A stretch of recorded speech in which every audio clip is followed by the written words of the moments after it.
৩রা জানুয়ারি ২০২৬। Caracas তখন গভীর রাতে নিস্তব্ধ। ভেনিজুয়েলার রাজধানীর উপর আকাশ ভারী হয়েছিল, যেন আসন্ন কোনো বিপর্যয়ের পূর্বাভাস ছিল। ঠিক সেই সময় প্রেসিডেন্ট নিকোলাস মাদুরোর প্রাসাদের চারপাশে নীরবতা ছিন্ন করে গর্জে ওঠে স্বয়ংক্রিয় অস্ত্রের শব্দ। মুহূর্তের মধ্যে বোঝা যায় এটি কোনো সাধারণ হামলা নয়, মার্কিন ডেল্টা ফোর্সের একটি সুপরিকল্পিত অভিযানে প্রাসাদের নিরাপত্তা বলয় ছিন্ন ভিন্ন হয়ে যায়। দেয়াল ঝাঁঝরা হয়, অন্ধকারে রক্ত ঝরে পড়ে, আর ভেনিজুয়েলার মাটিতে লুটিয়ে পড়ে একের পর এক নিথর দেহ।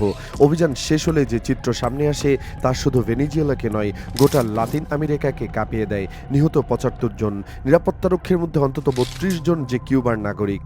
সেই তথ্য দ্রুতই নিশ্চিত হয়, এরা কেউই সাধারণ গার্ড ছিল না, এরা ছিল কিউবার এলিট ইন্টেলিজেন্স ও স্পেশাল ফোর্সের সদস্য, যারা বছরের পর বছর ধরে মাদুরোর চারপাশে অদৃশ্য দেয়াল হয়ে দাঁড়িয়েছিলেন।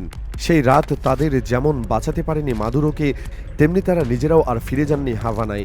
এই ৩২টি কফিন শুধু মানুষের দেহ বহন করছিল না, অনেক বিশ্লেষকের মতে এই কফিনের ভেতরে দিয়েই কিউবার কমিউনিস্ট শাসনের ভবিষ্যৎ কফিনের শেষ পেরেক ঢোকার প্রক্রিয়া শুরু হয়ে যায়।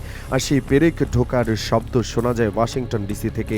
ঘটনার পরপরই যুক্তরাষ্ট্রের প্রেসিডেন্ট ডোনাল্ড ট্রাম্প তার ট্রুথ সোশ্যাল অ্যাকাউন্টে একটি সংক্ষিপ্ত কিন্তু বিস্ফোরক বার্তা দেন। সেখানে তিনি স্পষ্ট করে জানান, কিউবার দিকে আর এক ফোঁটা তেলও যাবে না, কোনো অর্থনৈতিক ছাড় থাকবে না, এবং সময় ফুরানোর আগে হাভানাকে সিদ্ধান্ত নিতে হবে। তার পাশে দাঁড়িয়ে থাকা পররাষ্ট্রমন্ত্রী মার্ক রুবিও তখন প্রায় হাসি মুখে মন্তব্য করেন, এই মুহূর্তে হাভানায় বসে থাকলেও গভীর উদ্বেগ পড়তেন। কিউবা এবং যুক্তরাষ্ট্রের শত্রুতা নতুন নয়, প্রায় ৭ দশকের পুরনো এই বিরোধিতা বহুবার রূপ বদলেছে। তবে এবার প্রেক্ষাপট ভিন্ন। ভেনিজুয়েলা হাতছাড়া হওয়ার পর কিউবা কার্যত একা। তেল নেই, অর্থ নেই, আছে শুধু যুক্তরাষ্ট্রের সর্বোচ্চ চাপ। প্রশ্ন উঠতে শুরু করে, ট্রাম্প প্রশাসন হঠাৎ কিউবাকে নিয়ে এতটা আক্রমণাত্মক কেন? মার্কো রুবিও ফ্লোরিডার রিপাবলিকান নেতারা মনে করছেন ১৯৫৯ সালের বিপ্লবকে কবর দেওয়ার জন্যই এটাই সেরা সময়? এই প্রশ্নের উত্তর খুঁজতে গিয়ে ফিরে তাকাতে হয় ১৯৯৯ সালের নভেম্বরে। হাভানার লাতিন আমেরিকান স্টেডিয়ামে তখন দর্শকে কানায় কানায় পূর্ণ। উত্তেজনার সেই আবহ কোনো বিশ্বকাপ ফাইনালের জন্য ছিল না। মাঠে নামছিলেন ভেনিজুয়েলার সদ্য নির্বাচিত প্রেসিডেন্ট হুগো চ্যাভেজ, আর ডাগ আউটে দাঁড়িয়েছিলেন ফিদেল কাস্ট্রো। সেই বেসবল ম্যাচের প্রতিটি সুইংয়ের সঙ্গে সঙ্গে গড়ে উঠেছিল এক নতুন ভূরাজনৈতিক জোট।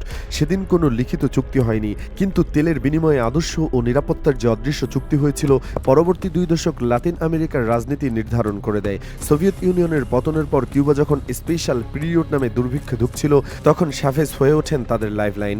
ভেনিজুয়েলার তেল কিউবার অর্থনীতিকে বাঁচিয়ে তোলে, আর বিনিময়ে কিউবা ভেনিজুয়েলাকে দেয় তাদের সবচেয়ে শক্তিশালী অস্ত্র, মানুষ, ডাক্তার, শিক্ষক এবং সবচেয়ে গুরুত্বপূর্ণভাবে গোয়েন্দা ও সামরিক উপদেষ্টারা একে একে কারাকাসে পৌঁছতে থাকেন। কিউবার G2 ইন্টেলিজেন্সের হাত ধরে ভেনিজুয়েলার নিরাপত্তা কাঠামো নতুনভাবে গড়ে ওঠে। মাদুরোর ব্যক্তিগত নিরাপত্তার ভার পুরোপুরি চলে যায় কিউবান স্পেশাল ফোর্সের হাতে। এই গভীর সম্পর্কেরই নিষ্ঠুর পরিণতি দেখা যায় ২০২৬ সালের জানুয়ারিতে। মাদুরোর গ্রেপ্তারের সঙ্গে সঙ্গে ভেঙে পড়ে সে অদৃশ্য বন্ধন। নতুন ভেনিজুয়েলা সরকার এবং ট্রাম্প প্রশাসন একযোগে কিউবায় তেলের লাইন বন্ধ করে দেয়। যে তেল ২৫ বছর ধরে কিউবার অর্থনীতিকে সচল রেখেছিল, তা হঠাৎ করে উধাও হয়ে যায়। এর প্রভাব পড়তে শুরু করে হাভানার প্রতিটি অলিতে গলিতে। বিদ্যুৎ কেন্দ্রগুলো একে একে বন্ধ হয়ে যায়, কারখানাগুলোর চাকা থেমে যায়, রাত নামলেই পুরো শহর ডুবে যায় অন্ধকারে। দিনে ১২ থেকে ১৪ ঘন্টা লোডশেডিং এখন স্বাভাবিক। হাসপাতালের আইসিইউতে জেনারেটর চালানোর তেল ফুরিয়ে আসছে, ফার্মেসির তাক শূন্য, সাধারণ ওষুধও দুর্লভ হয়ে যাচ্ছে। এই মানবিক বিপর্যয়ের মাঝে ওয়াশিংটনে বসে কিউবা নিয়ে সবচেয়ে আক্রমণাত্মক কৌশলে যাচ্ছেন মার্কো রুবিও।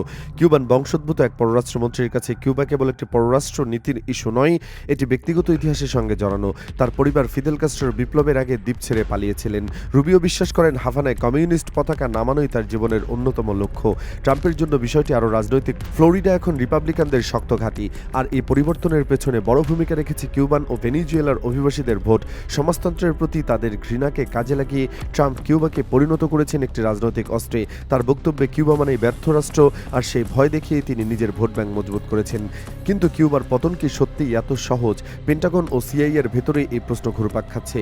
কিউবার সেনাবাহিনী শুধু সামরিক শক্তি নয়, তারা একটি বিশাল ব্যবসায়িক সাম্রাজ্যের মালিক। গায়েসা নামের এই কংগ্লোমেরেটদের মাধ্যমে তারা পর্যটন, আমদানি, রপ্তানি থেকে শুরু করে পুরো অর্থনীতির নিয়ন্ত্রণ ধরে রেখেছে। এই জেনারেলরা জানেন সরকার পড়লে তাদের পরিণতি হবে ভয়াবহ। আরও বড় সমস্যা হলো নেতৃত্বের শূন্যতা। ভেনিজুয়েলার মতো কিউবায় কোনো সংগঠিত বিরোধী শক্তি নেই, যারা ছিল তারা হয় জেলের নয়তো নিয়ামিতে নির্বাসিত। ফলে সরকার পতনের পর যে শূন্যতা তৈরি হবে তা পূরণ করার মতো কেউ দেশের ভেতরে নেই। তবু ট্রাম্প প্রশাসন অপেক্ষায় আছে। তাদের কৌশল সরাসরি আক্রমণ নয়, বরং ভেতর থেকে আগুন। তেলের লাইন বন্ধ রেখে অর্থনীতি শ্বাসরুদ্ধ করে তারা আশা করছে একসময় সেনাবাহিনীর ভেতরে ফাটল ধরবে। প্রশ্ন একটাই, সেই মুহূর্তে বন্দুকের নল কোন দিকে ঘুরবে? হাভানা আজ এক অদ্ভুত নিস্তব্ধতার মধ্যে দাঁড়িয়ে আছে। এই নিস্তব্ধতা কি আসন্ন পতনের পূর্বাভাস, নাকি আরও ইতিহাস প্রমাণ করবে যে কিউবা প্রত্যাশার চেয়েও বেশি দৃঢ়? সেই উত্তর হয়তো খুব শীঘ্রই জানা যাবে।